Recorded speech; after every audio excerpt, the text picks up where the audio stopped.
కర్నూలు జిల్లా ఆలూరులో పొట్టి శ్రీరాములు విగ్రహానికి ఎమ్మెల్యే విరూపాక్ష పూలమాలలు వేసి ఘన నివాళులర్పించారు. కూటమి సర్కార్ రాష్ట్రాన్ని గంజాయి రాష్ట్రంగా మార్చిందన్నారు. రాష్ట్రంలో గంజాయి, లిక్కర్, పేకాట తప్ప ఏమీ లేవన్నారు. గంజాయి రహిత రాష్ట్రంగా మారుస్తామన్న చంద్రబాబు, అనిత పల్లె పల్లెలకు గంజాయి సప్లై అవుతుంటే ఏం చేస్తున్నారని ప్రశ్నించారు. డ్రగ్స్ తీసుకున్న ఎంపీ పుట్టా మహేష్కు షోకాజ్ నోటీసులు ఇవ్వడం కాదని పార్టీ నుండి సస్పెండ్ చేయాలన్నారు ఎమ్మెల్యే విరూపాక్ష. మన ఎలక్ట్రిక్ మీడియా, ప్రింట్ మీడియాకి, మన నాయకులకి ధన్యవాదాలు. అదేవిధంగా ఈరోజు మన పొట్టి శ్రీరాములు మన రాష్ట్రాన్ని సపరేట్గా చేసిన ఆయనకి 125 జయంతి సందర్భంగా ఆయనకి ఫస్ట్ ఆఫ్ ఆల్ ఆయనకి నివాళులు అర్పించాలా. ఈరోజు మనము ఎందరో మహానుభావులు మన రాష్ట్రానికి ఎంతో కష్టపడింటే ఈరోజు ఈ కూటమి ప్రభుత్వం వచ్చి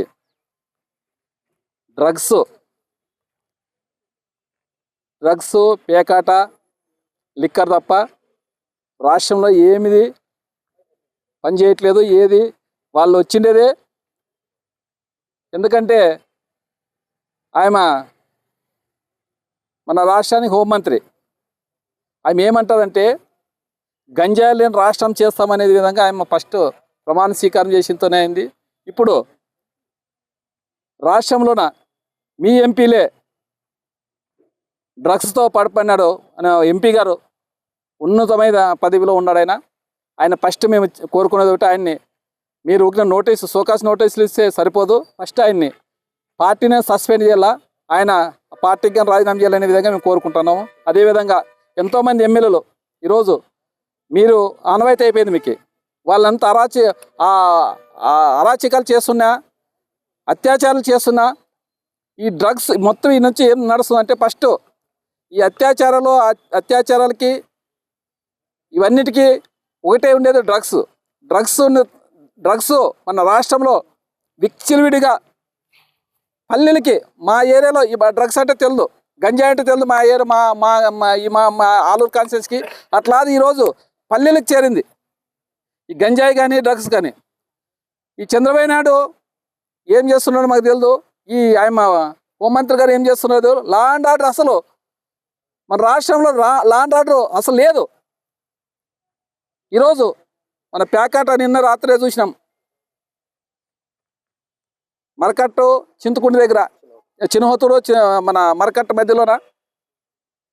ఈరోజు ఎవరు మా వైసీపీలు చెప్పింది లేదు, ఎవరు చేసింది లేదు. వాళ్ళే కర్నూలు నుంచి విజిలెన్స్ వచ్చి, అయినా మేము చెప్పినా కానీ మమ్మల్ని మా పోలీస్ డిపార్ట్మెంట్ పెడచోని పట్టుకుంటుంది మేము చెప్పినా కానీ, వాళ్ళే తెలుసుకొని ఈరోజు పేకాట స్థావరాల మీద ఎంత చేస్తున్నారో చూడాలి. ఒక దగ్గర కాదు, మన ఇక్కడే ఆలూరోటే కాదు, రాష్ట్రంలో మొత్తం ఎక్కడైనా చూసుకోపో పేకాట, డ్రగ్స్, గంజాయి, లిక్కరు, ఇవి తప్ప మన రాష్ట్రంలో ఏం పరిపాలన లేదు. పరిపాలన చేసేది ఈ డ్రగ్స్ కోసం వాళ్ళు వచ్చిననే విధంగా చెప్తున్నాం. ఇంకా రాసలీలు అయితే మనం చెప్పనక్కర్లేదు. రాష్ట్రం అంతా ఎక్కడ చూసినా కానీ ఎమ్మెల్యేలు వాళ్ళ అనుచరులు, టీడీపీ అనుచరులు, ఎమ్మెల్యేలు వాళ్ళే. అంటే వాళ్ళకి ప్రత్యేకంగా ఏమో నాకు తెలియదు. కానీ మళ్ళీ వాళ్ళు చంద్రబాబు నాయుడు ఏమని చెప్పినాడో వాళ్ళకి ఏమని చేసుకోండి. ఈ 5 ఏళ్ళు ఎవరు ఆడవాళ్ళు గ్రామంలో ఎక్కడ కానీ పారాడకూడదు అనే విధంగా చంద్రబాబు నాయుడు చెప్పినాడో మాకు తెలియదు. కానీ ఎక్కడ చూసినా ఆడవాళ్ళు, పిల్లలు, పసిపిల్లలు 7 ఏళ్ళు ఎక్కడ రోజు గంటకోటి అత్యాచారాలు. ఏమంటే కొన్ని కనపడకుండా బయట రాకుండా పోతున్నాయి. గంటకొక అత్యాచారం జరుగుతుంది ఈరోజు మన రాష్ట్రంలో. అసలు పరిపాలన, అసలు లా అండ్ ఆర్డర్ లేకుండా చేసినారు ఈరోజు. మళ్ళీ చెప్పేదేమి శ్రీరంగ నీతితో చెప్తారు చంద్రబాబు నాయుడు గారు, అదేవిధంగా హోంమంత్రి గారు చెప్తున్నారు.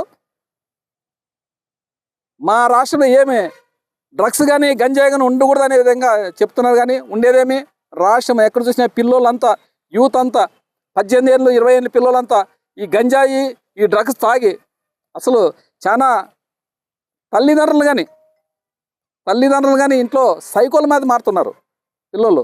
దాన్ని అరికట్టే విధంగా మేము చెప్పేది ఒకటే, పోలీస్ డిపార్ట్మెంట్కి ఖచ్చితంగా ఈ డ్రగ్స్ని అరికట్టాలనే విధంగా మేము ఈ ప్రింట్ మీడియా ద్వారా మేము విజ్ఞప్తి చేస్తున్నాం. ఎందుకంటే ఈ స్థావరాలు, ఈ పేకాట స్థావరాలు మేము చెప్పి 15 రోజుల కింద చెప్పినా మేము, అయినా కానీ మా మాట పట్టించుకోవాలి. వాళ్ళే కర్నూలు నుంచి వాళ్ళే స్పెషల్ కోడ్ వచ్చి విజిలెన్స్ వాళ్ళు వచ్చి పట్టుకున్నారు కాబట్టి ఈరోజు, లేకుంటే ఇక్కడైతే లోకల్ పోలీసులు ఏం వాళ్ళని అసలు పట్టించుకునే వాళ్ళు కాదు. ఎందుకంటే ఇది నడుస్తుండేది మనందరికీ బయట పెట్టే పని అందరికి తెలుసు కాబట్టి ఈరోజు మేము ఖచ్చితంగా ఈ ప్యాకాట, ఈ డ్రగ్స్, ఈ లిక్కరు ఇవన్నీ ఆపాలనే విధంగా మీరు ఆపేంత వరకు మేము పోరాటం చేస్తుంటాం అనే విధంగా ఈరోజు మన మీడియా ద్వారా మేము విన్నవించుకుంటున్నాం.